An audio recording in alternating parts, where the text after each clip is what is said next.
प्रिय बच्चों, अध्ययन में सबसे बड़ी बाधा, कार्य करने में सबसे बड़ी बाधा, अपनी दिनचर्या विधिवत रखने में सबसे बड़ी बाधा क्या होती है? बीच बीच में किन्हीं बातों पर हम दुखी हो जाते हैं। सौरव हमारे अंदर एक दुख, एक विषाद हमारे अंदर पनप जाता है।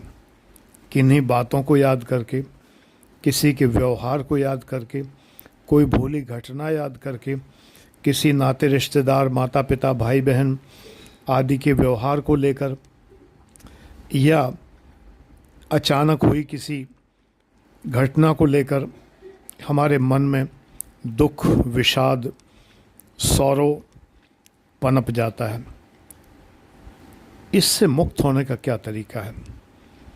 क्या रास्ता है कि इससे मुक्त हुआ जाए? बेटा, तुम जानते हो मैं प्रैक्टिकल उपाय बताता हूँ। मैं बाबा लोगों की तरह, जो धंधेबाज बाबा लोग हैं, तमाम बड़े प्रसिद्ध हैं, लाखों करोड़ों लोग उनके व्यूअर्स हैं, उनकी तरह आपको मूर्ख नहीं बनाता। वो बाबा लोग इसका उत्तर क्या बताएंगे? अपने को जानो, आत्मज्ञान करो, ऐसी बेवकूफ़ी की बातें बताएंगे कि जो आप कर नहीं सकते। अपने को जानो तो कह दिया बाबा जी ने, लेकिन अपने को कैसे जानें? आत्मज्ञान कैसे करें? अहंकार नष्ट करो। अब अहंकार नष्ट कैसे हो? कैसे नहीं बताते बाबा। बाबा ये बता देते हैं, आचार्य जी हैं बहुत से, है ना, और बहुत से जो हैं वो सैड गुरु, मैड गुरु हैं। तमाम मैड की तरह नाचते हैं तो मैड गुरु कहता हूँ मैं, उन्हें सैड गुरु कहता हूँ, क्योंकि आपको दुखी कर देते हैं। उपाय कोई बताते नहीं हैं। आप समस्या लेकर जाते हैं, आपके मन में समस्या होती है, वीडियो देखते हैं आप, और समस्या का हल आपको मिलता नहीं है।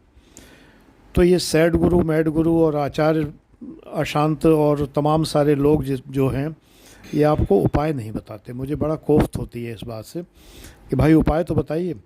अपने को जानो कह देना आसान है, लेकिन अपने को कैसे जाने, ये बड़ा कठिन है। मैं आपको प्रैक्टिकल उपाय बता रहा हूँ। ये दुख, किसी भी प्रकार का दुख आपको आपके जीवन में परेशान न कर पाए, इसका बहुत सीधा उपाय है। अपने आप को किसी काम में व्यस्त रखो, क्योंकि व्यस्त आदमी को दुखी होने का समय ही नहीं मिलता। ये कोटेशन है मेरा।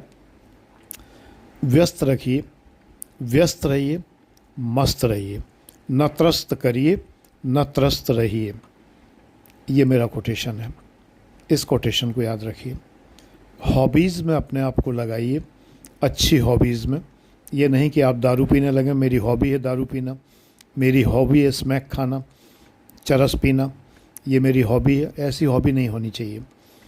संगीत हॉबी होनी चाहिए, अध्ययन हॉबी होनी चाहिए, ज्ञान, दर्शन, ध्यान, मेडिटेशन, बागबानी, छोटे बच्चों से बातें करना, उनसे खुश होना, ऐसी हॉबीज़ हों आपकी तो अच्छी बात है। बच्चे में भगवान होता है।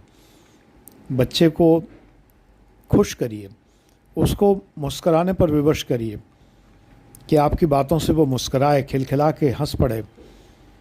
देखिए आपका दुख भागता है कि नहीं भागता है।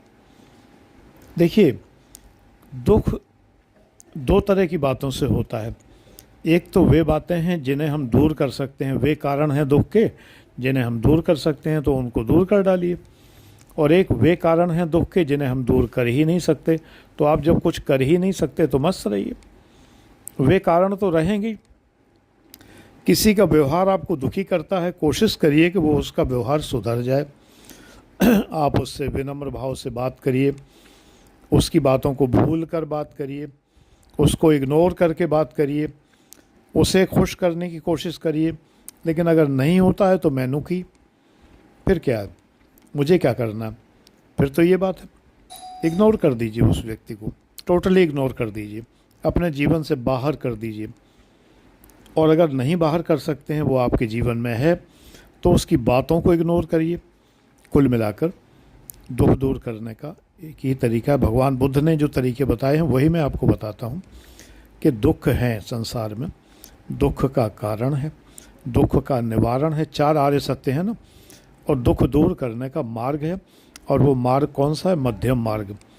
अति किसी चीज़ की भली नहीं है, मध्यम मार्ग पर चलिए, दुख दूर हो जाएगा, निश्चित रूप से हो जाएगा, गारंटेड हो जाएगा। आनंद परीक्षित की गारंटी है ये। God bless you.